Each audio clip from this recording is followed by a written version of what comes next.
답이 있습니다.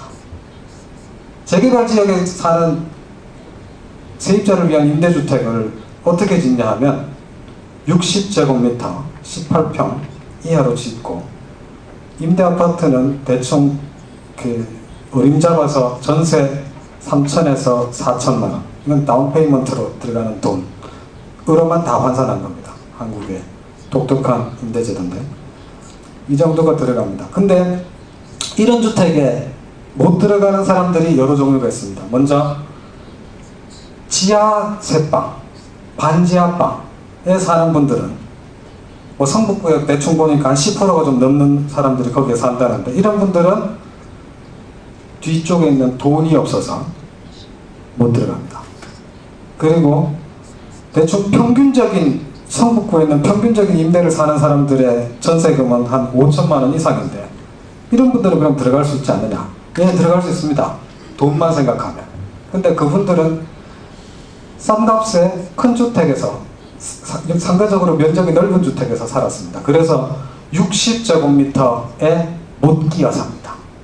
그러니까 위에서 치고 밑에서 치고 남는 집단이 얼마 안 됩니다. 그분들 그 안에 들어가야지 임대주택에 들어갑니다. 그래서 19%도 가끔씩은 남을 때도 있습니다.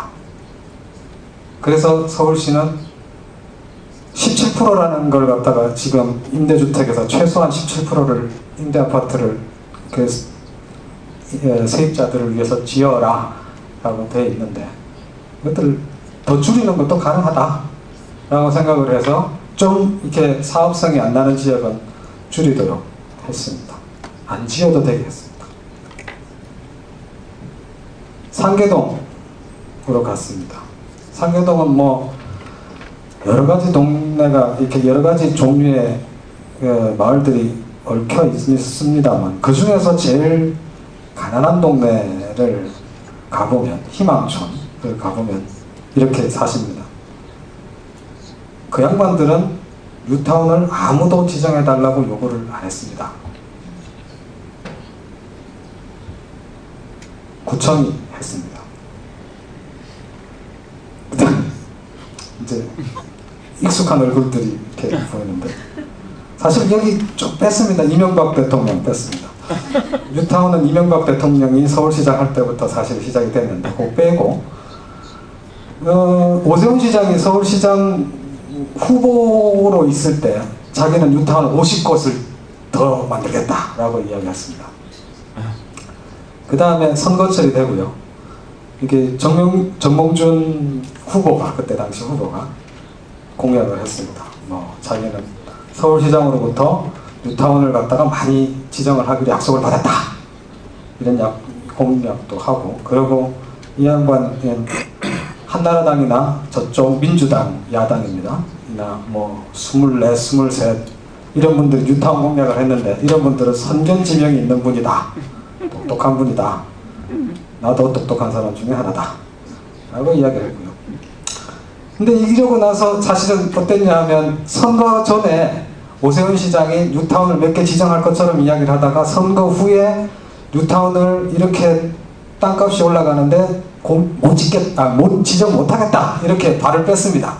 빼고 나자 이제 민주당에서 공격을 했습니다. 민주당에서 시장에 갔더니 뉴타운 공약에 사기당했다고 붕괴하는 사람들이 참 많더라 라고 민주당 손학규 대표가 이야기를 했고, 그랬더니 강재섭 대표가 야, 민주당 후보도 뉴타운 공약 똑같이 안 했냐 이렇게 이야기했습니다.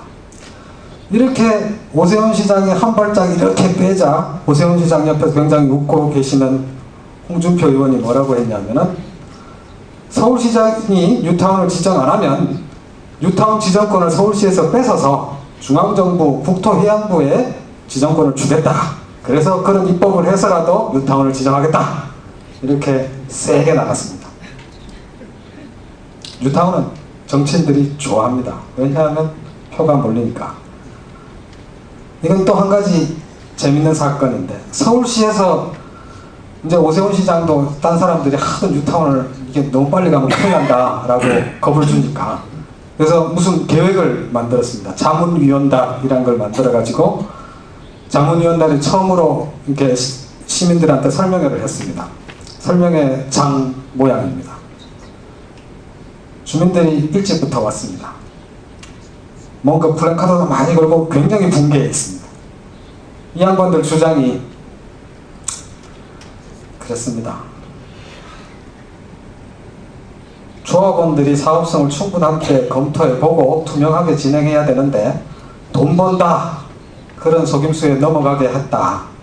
시공사, 행정관청, 조합, 임원, 부동산 중개업자들이 일방적으로 추진하는 거다. 주민들은 몰랐다. 뭐 구체적인 내용 모른다 이런 거죠. 그 다음 조합원들이 현실을 깨닫게 되었을 때는 이미 자기 집이 아닌 그런 상태가 된다. 돌이킬 수 없다. 얼마나 위법하게 진행되는지 모르겠다. 이게 사실은 위법하지는 않습니다. 법대로 가는 겁니다. 근데 주민들한테 그렇게 느껴집니다. 조합원들이 얼마나 부당하게 피해를 입고 있는지 모른다. 합법적으로 피해를 입습니다. 그래서 주민들이 시작하기 전부터 난리를 쳤습니다. 서울시장 와봐, 뭐 여기 있는 하성규 교수인데 하성규 나와, 뭐 이러면서 난리를 쳤습니다. 여기 하성규 교수는 제 지도 교수기도 합니다.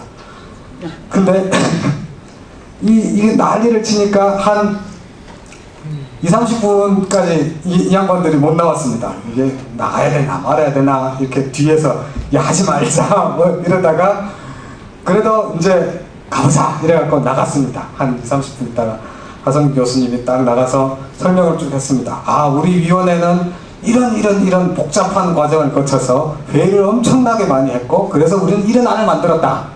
이렇게 갖고 주민들한테 쭉 한 5분 10분 설명을 했습니다.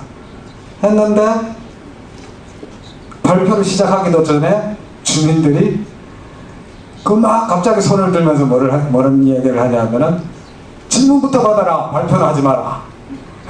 라고 이야기했습니다. 아, 주민들 이야기부터 들어라. 너희들이 언제 이야기 들었냐. 라고 이야기를 했고 이게 당신들 보나마나 저 뉴타운 사업 어쨌든 하는 걸 전제로 뭘 이야기하지 않냐. 우리 생각은 다르다. 우리 이야기부터 먼저 들어라. 라고 이야기했어요. 그러면서 난리를 치니까 결국 못했습니다. 아무 발표도 못하고 하성규 교수를 비롯한 발표자들이 쭉 뒤로 들어갔습니다. 들어가고 나서 주민들이 또 눈앞에 사라지니까 이야기 듣는 사람이 없어지니까 더 기분이 나빠졌습니다. 그래갖고 나와가지고 시장실로 쳐들어가자 라고 해서 막 나와서 시장실을 가고 있는데 그 앞에서 물론 막죠. 막 막아서 이제 지금 여기 아줌마가 이렇게 피땀 흘려 모은 내 재산 내가 지키자 이래갖고 막 이런 양반들이 쫙 줄을 서서 가다가 그 중에서 한 명 대표가 이제 협상을 하러 갔습니다. 협상을 하러 가서 이제 도시계획국장이든 뭐 이런 양반들을 만나가지고 뭐 했냐면 야 나중에 시간을 잡아줄 테니까 시장하고 여기 자문위원회 위원장 하성규 교수하고 같이 이렇게 대표들이 주민 대표들이 이야기할 수 있는 시간을 만들어 주겠다. 이런 이야기들을 합의를 하고 맨날 밤새 데모를 할 수는 없으니까 이렇게 나중에 마지막으로 설명을 하고 헤어졌다 합니다. 이건 사실 서울시에서 있었던 일이지만 딴 데서도 비슷하게 흔하게 나타나는 겁니다. 누구 탁상에서 계획 만들지 마라. 뭐 이런 얘기들 주민들 이야기합니다. 저는 탁상에서는 별로 안 만드는 것 같은데 주민들한테 맨날 그렇게 봅니다. 조금 옛날로 돌아가겠습니다. 난곡입니다. 난곡 뭐 이렇게 그렇게 옛날도 아닌데 난곡 한 이제 재개발된 지 한 7-8년 돼가나요? 예. 난곡 여기 요쪽에 산 꼭대기에 있는 게 아이들 공부방이